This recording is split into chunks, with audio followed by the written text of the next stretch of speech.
Oke, Assalamualaikum warahmatullahi wabarakatuh. Selamat Waalaikumsalam. malam. Kami ingin mempresentasikan sistem web tiketing kendaraan bernama GoTicket. Sistem ini dibuat berbasis Laravel dan dirancang untuk membantu proses pencarian jadwal, pemesanan tiket, pemilihan kursi, pembayaran, sampai penerbitan etiket. Pada presentasi ini, kami akan membahas mulai dari latar belakang, dengan tujuan analisis kebutuhan, desain sistem, implementasi, hingga hasil pengujian dari sistem yang sudah dibuat. Lanjut, Bang Sadik. Di slide kedua ini ada eh, alur pembahasan, yaitu tentang 6 bagian utama, yaitu yang pertama adalah latar belakang. Latar belakang itu masalah yang menjadi alasan sistem ini dibuat. Yang kedua itu ada tujuan. Tujuan itu, tujuan GoTicket ini adalah pengembangan sistem. Yang ketiga ada analisis kebutuhan yang mencakup kebutuhan customer, admin, serta kebutuhan non-fungsional. Yang keempat ada desain sistem. Yang kelima ada implementasi sistem, yaitu teknologi dan fitur yang sudah diterapkan. Yang terakhir ada pengujian atau rekomendasi pengembangan. Kondisi awal dan masalah. Pada kondisi awal, proses pembelian tiket kendaraan seringkali masih terpisah-pisah. Customer harus mencari jadwal, mengecek kursi, melakukan pembayaran, lalu menunggu konfirmasi tiket di tempat atau media yang berbeda. Dari sisi customer, masalah utamanya itu adalah sulit membandingkan jadwal, harga, dan ketersediaan kursi secara cepat. Dari sisi admin, pengelolaan data rute, kendaraan, jadwal, kursi, pembayaran, tiket, dan booking itu membutuhkan sistem yang terpusat. Dari sisi transaksi, resiko seperti kursi bentrok, status pembayaran, tidak sinkron, dan tiket diterbitkan sebelum pembayaran valid juga harus dicegah. Karena itu, GoTicket dibuat untuk menyatukan proses customer dan operasional admin dalam satu aplikasi. Lanjut, Bang Sadik. Yang keempat itu ada gap proses manual versus sistem. Jadi di slide 4 ini menunjukkan perbandingan antara proses manual dan proses dengan GoTicket. Pada pencarian jadwal, proses manual biasanya membuat informasi tersebar. Dengan GoTicket, customer bisa menggunakan fitur rute, tanggal, jenis transportasi, dan sorting. Pada pemilihan kursi, proses manual rawan menimbulkan kursi bentrok, sedangkan sistem menggunakan seat lock. Pada pembayaran, bukti pembayaran dalam proses manual biasanya dicek secara terpisah. Di GoTicket, pembayaran memiliki workflow, status, dan upload bukti. Untuk tiket, sistem memastikan etiket diterbitkan setelah pembayaran dinyatakan valid. Lalu yang kelima, itu tujuan pengembangan sistem. Tujuannya ini dibagi menjadi 3 sisi. Untuk customer, itu sistem bertujuan memudahkan pencarian jadwal, pemilihan kursi, proses booking, pembayaran, hingga menerima invoice dan etiket. Untuk sisi admin, sistem bertujuan untuk menyediakan panel operasional untuk mengelola master data, jadwal, transaksi, pembayaran, refund, reschedule, dan monitoring. Untuk sistem, itu tujuan utamanya adalah menjaga konsistensi status transaksi, mencegah konflik kursi, serta membuat struktur aplikasi yang mudah dikembangkan ke depannya. Oke, lanjut. Di slide 6 ini sasaran keberhasilan. Jadi sasaran keberhasilan itu sistem dijelaskan lebih konkret. Yang pertama, alur customer harus selesai dari pencarian sampai etiket tanpa perlu keluar dari aplikasi. Yang kedua, Data harus sinkron, terutama antara booking, payment, seat, dan tiket. Yang ketiga, admin harus bekerja lebih efisien melalui panel filamen. Yang keempat, sistem harus mudah dipelihara karena struktur kode dipisah ke controller.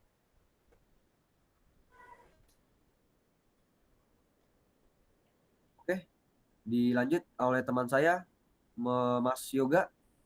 Silakan. Slide selanjutnya, slide 7. Baik, saya akan melanjutkan penjelasannya. Kemudian ada aktor dan ruang lingkup pengguna. Dalam sistem GoTicket terdapat 3 aktor utama. Yang pertama itu aktor customer. Customer dapat mendaftar login, mencari jadwal, memilih kursi, check out, melihat invoice, upload bukti pembayaran, melihat riwayat, mengajukan refund atau reschedule, dan membuka etiket. Aktor kedua adalah admin. Admin mengelola data user, kota, lokasi, transportasi, operator, kendaraan, rute, jadwal, kursi, promo, booking, payment, tiket, refund, reschedule, dan dashboard. Dan aktor yang ketiga adalah payment gateway. Sistem menggunakan desain integrasi payment gateway, yaitu local payment gateway dan mitra payment gateway. Kemudian slide selanjutnya adalah kebutuhan fungsional customer. Kebutuhan fungsional customer itu dibagi menjadi 4 kelompok. Yang pertama, akun dan profil seperti registrasi, login, logout, reset password, verifikasi email, update profil, dan menyimpan data penumpang. Kedua, pencarian dan detail jadwal seperti mencari berdasarkan asal, tujuan, tanggal, tipe transportasi, serta sorting berdasarkan harga, durasi, rating, dan jam berangkat. Kemudian yang ketiga ada booking dan pembayaran. Customer dapat memilih kursi melakukan log dan rilis kursi, check out, membuat booking, melihat invoice, upload bukti pembayaran, dan mengecek status. Dan yang keempat, ada dokumen dan layanan lanjutan yaitu riwayat booking, etiket, refund, dan reschedule. Kemudian slide selanjutnya, kebutuhan fungsional admin. Untuk admin, kebutuhan fungsionalnya berfokus pada operasional sistem. Pada bagian master data, admin mengelola user, cities, location, transportasi tipes, operator, facility, seat, travel router, dan schedules. Pada bagian transaksi, admin mengelola booking, payment, dan payment proof, tiket, dan promos. Lalu untuk layanan dan monitoring, admin mengelola refund, reschedule, delivery, serta melihat revenue dan booking chart. Kemudian slide selanjutnya akan dilanjutkan oleh Mas Ananda Rizky di slide 10.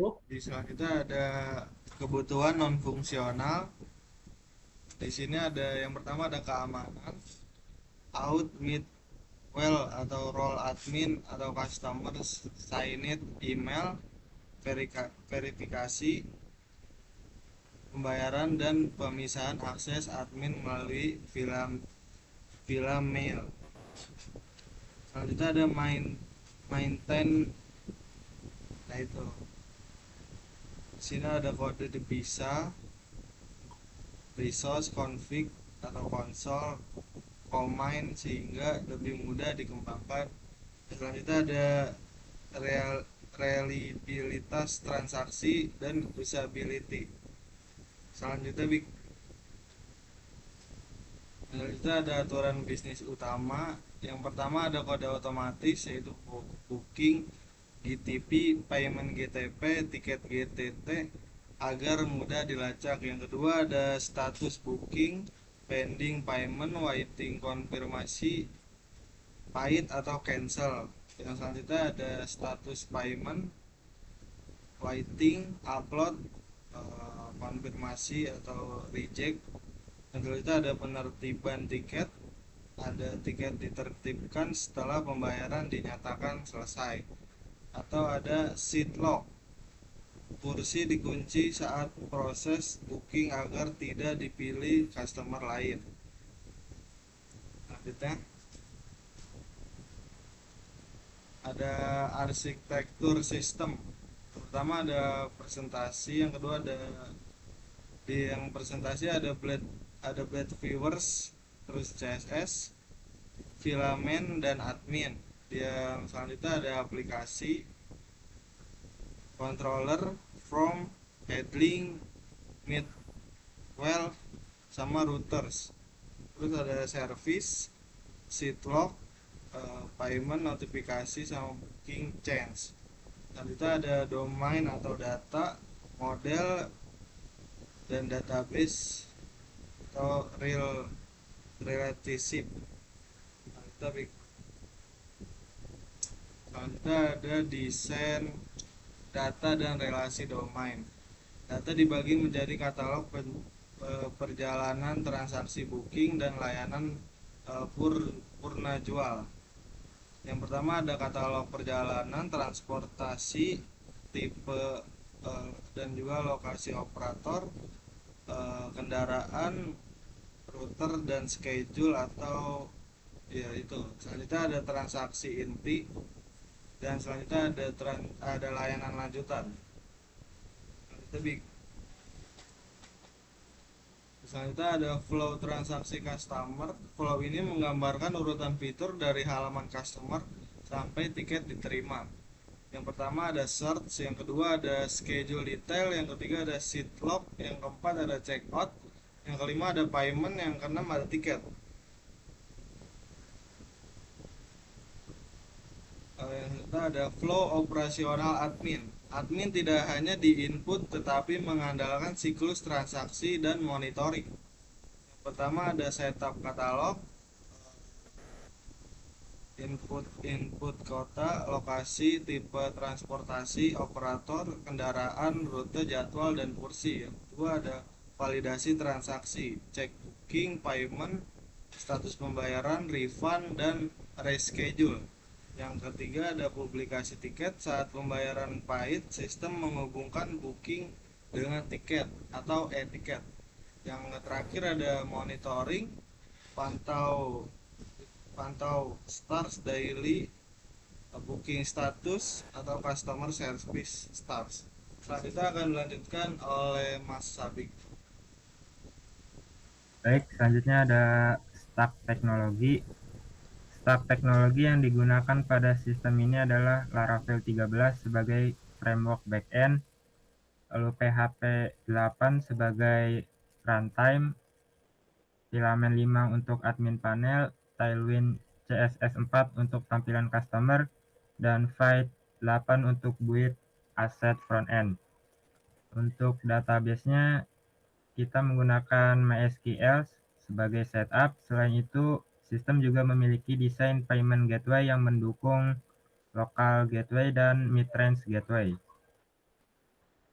Selanjutnya implementasi rute dan controller. Implementasi rute dan controller menunjukkan fitur utama sudah dipetakan dalam aplikasi.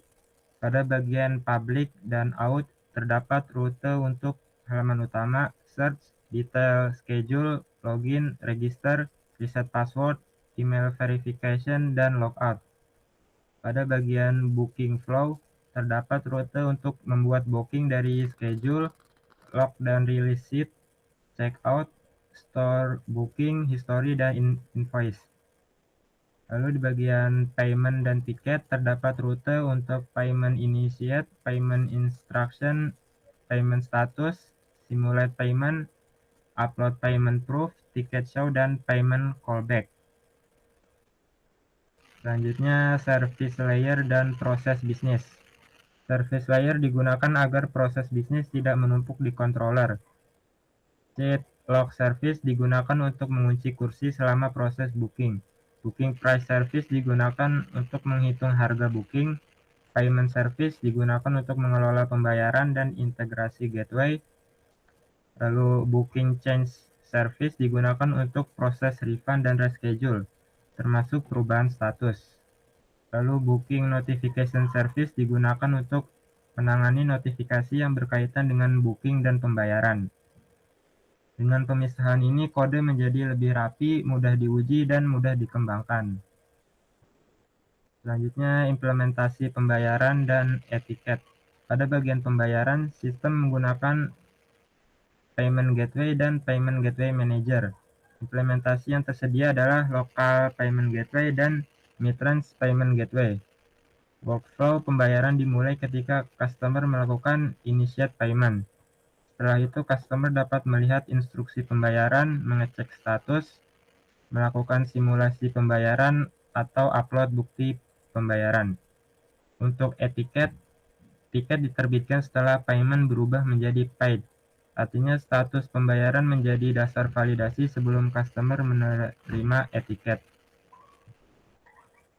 Selanjutnya, hasil validasi aktual. Validasi aktual dilakukan berdasarkan komen yang tersedia pada project. Pertama, PHP Artisan Route List berhasil menampilkan 99 rute. Ini menunjukkan rute utama customer, admin, booking, payment, refund, reschedule, dan tiket sudah terdaftar. Kedua, npm run build berhasil dijalankan dan menghasilkan aset production. Pada build frontend tidak ditemukan error. Selanjutnya, kesimpulan. Kesimpulannya, GoTicket sudah memiliki fondasi sistem ticketing kendaraan yang cukup lengkap.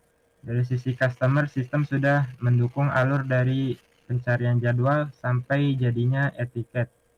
Dari sisi admin, sistem menyediakan panel operasional untuk mengelola master data dan transaksi. Dari sisi teknis, aplikasi sudah memiliki struktur Laravel yang jelas, menggunakan controller, service, model, migration, resource, widget, dan comment. Rute utama sudah tervalidasi dan build front-end sudah berhasil. Langkah berikutnya adalah menambahkan automated test, memperkuat payment production, mengaudit callback pembayaran, serta mengoptimalkan pengalaman mobile, terutama untuk pemilihan kursi dan checkout. Mungkin sekian presentasi dari kelompok kami. Kurang lebihnya mohon maaf. Wassalamualaikum warahmatullahi wabarakatuh. Jadi di video ini saya akan menjelaskan demo dari website yang sudah kami buat. Websitenya itu adalah GoTicket. Ini adalah website pemesanan tiket, ada bis, kereta, pesawat yang dibikin menggunakan PHP database-nya menggunakan MySQL. Lalu websitenya menggunakan Laravel dan Filament. Jadi pertama-tama kita bisa masuk dulu.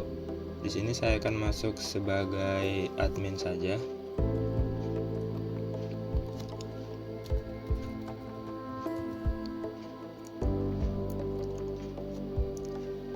Nah, ini adalah tampilan dashboard dari websitenya.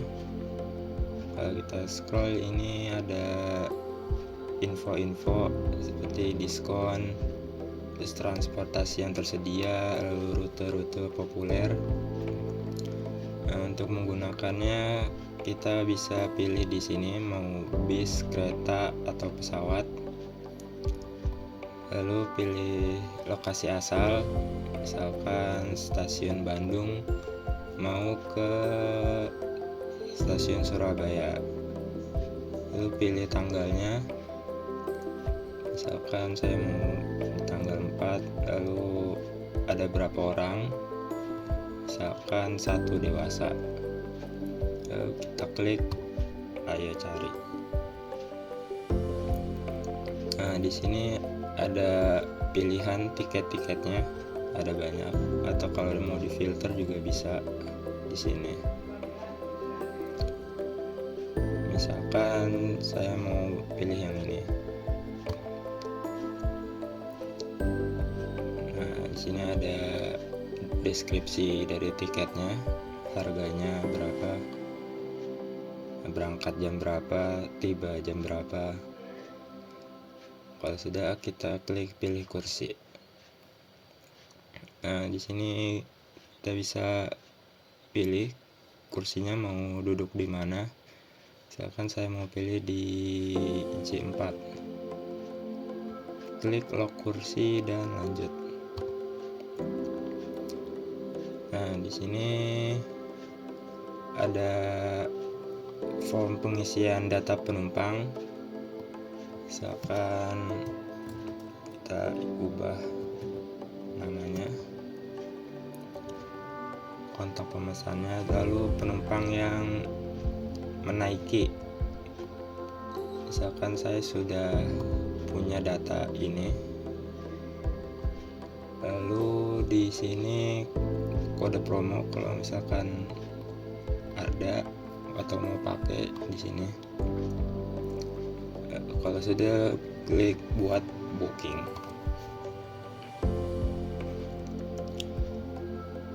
Nah, di sini ada metode pembayarannya, bisa dipilih mau pakai apa. Misalkan saya mau pakai virtual account, klik lanjutkan pembayaran. Atau kalau mau bayar manual juga bisa transfer ke rekening ini lalu upload buktinya di sini. Saya mau bayar pakai virtual account.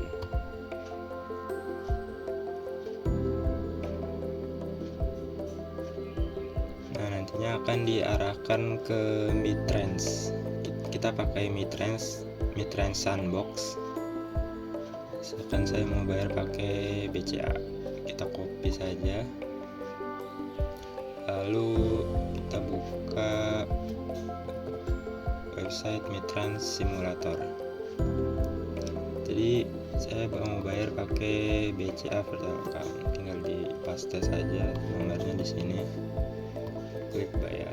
Nah, pembayaran sudah sukses, kita cek status sudah sukses, klik saja OK. Dan ini sebenarnya sudah selesai, pembayaran berhasil dan akan muncul invoice-nya seperti ini. Di sini kita bisa kalau mau mengajukan reschedule atau refund seperti ini. Dan kita bisa cari riwayat tiketnya di sini.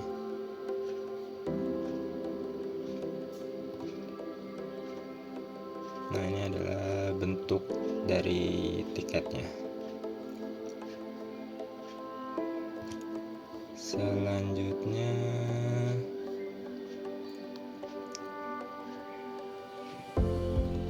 misalkan saya mau ajukan reschedule dari tiket ini. Nah, di sini ada banyak pilihannya mau di reschedule kemana, namun ada biaya perubahannya. Bisa ke bis atau ke pesawat atau ke kereta lagi juga bisa. Misalkan saya mau ganti ke sini,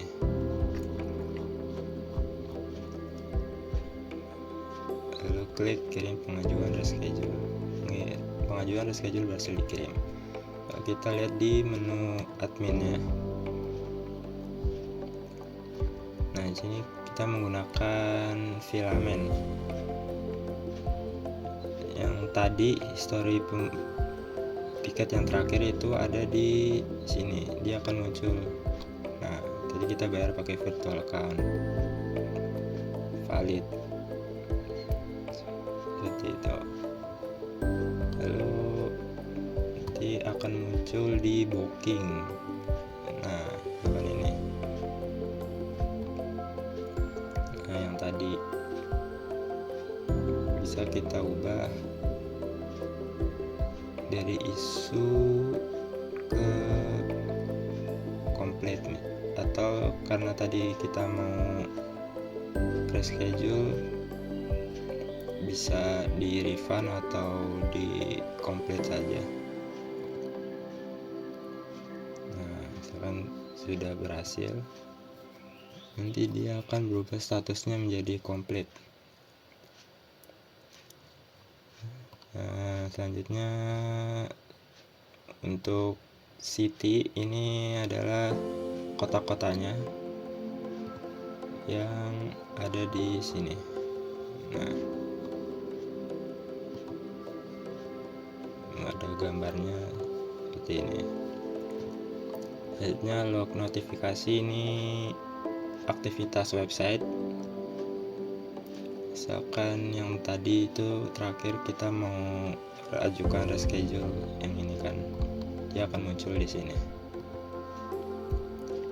Untuk lokasi ini terminalnya atau stasiun atau bandaranya, dia akan muncul di sini, yaitu yang ada di sini. Misalkan stasiun atau bandara atau bus terminal seperti itu. Untuk operator ini dari penyedia tiketnya, dari kendaraannya. Misalkan ada GoBus, Nusantara Bus, KAI Demo, Rail Nusantara, Go Air Demo, dan Nusa Air, seperti itu. Payment ini untuk history paymentnya, dia akan muncul di sini. Jadi kita bisa ubah juga. Kalau misalkan masih ada yang pending atau mau di refund atau ditolak, bisa ubah dari sini. Selanjutnya promo ini yang ada di sini. Promonya nanti akan dibuat di sini. Terus refund ini kalau ada yang mengajukan refund, dia akan muncul di sini datanya. Reschedule. Nah, tadi kan kita ingin reschedule di terakhir pas beli. Nanti akan muncul di sini, bisa di approve atau reject. Misalkan saya klik approve saja.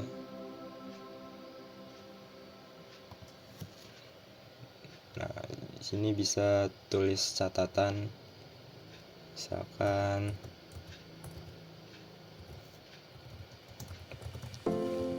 seperti ini. Nah, dia akan berubah jadi approve. Untuk schedule ini jadwal-jadwalnya, jadwal keberangkatannya. Misalkan Jakarta Bandung, Jakarta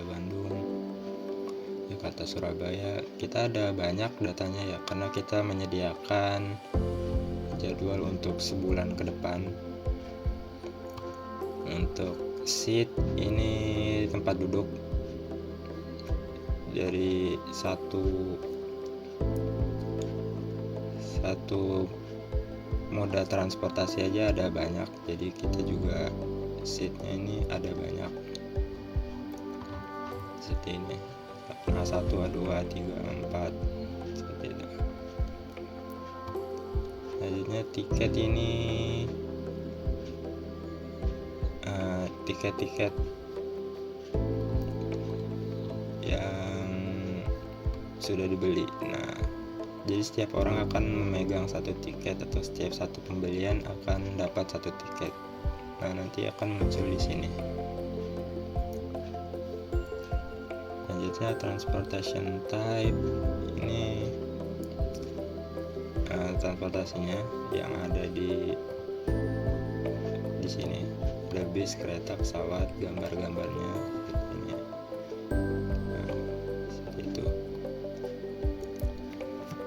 Travel route ini juga hampir sama seperti schedule, namun ini lebih yang ada di sini saja. Misalkan dari Bandung ke Surabaya atau Bandung ke Denpasar gitu. Itu datanya ngambil dari sini. Selanjutnya user.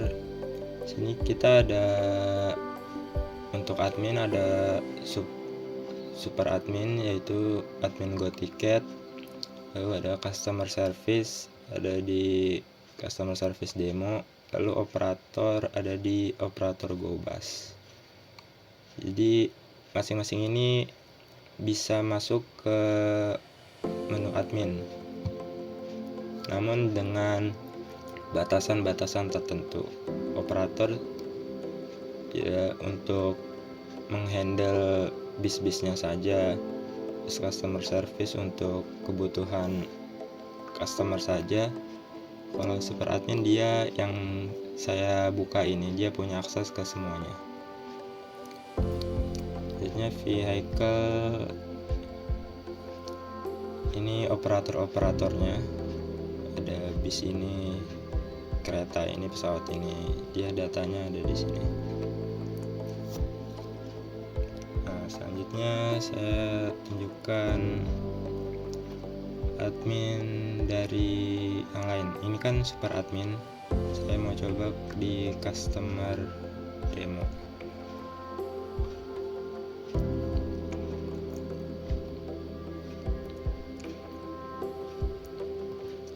Nah, ini database-nya di MySQL. Bahkan saya mau login pakai customer service.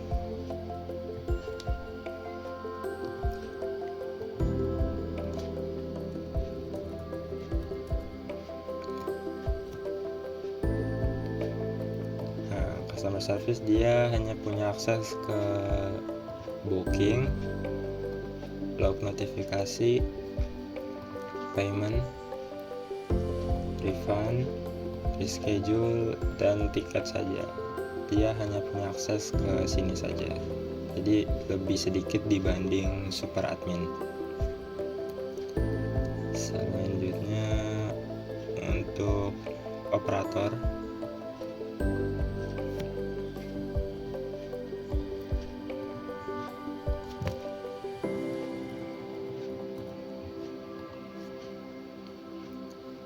nah dia punya akses lebih banyak dari customer. Dia hanya menghandle dari moda transportasinya saja, karena ini admin GoBus, jadi dia hanya punya akses di GoBus saja. Nah, seperti ini. Terus payment, terus promo, karena dia menghandle bis, dia bisa bikin promo untuk bis seperti itu. Terus refund, reschedule, ini jadwal, dia juga bisa atur jadwal dari bisnya, bis dari GoBus eksekutif ini. Itu. Lalu kursi-kursinya juga dia bisa atur. Tiketnya kalau ada yang beli dia bisa ubah statusnya di sini. Namun tidak bisa diubah. Vehicle seperti ini, dia hanya bisa lihat data dari tiketnya saja. Yang bisa ubah tiketnya itu hanya admin dan customer service. Dia akan muncul forbidden seperti ini.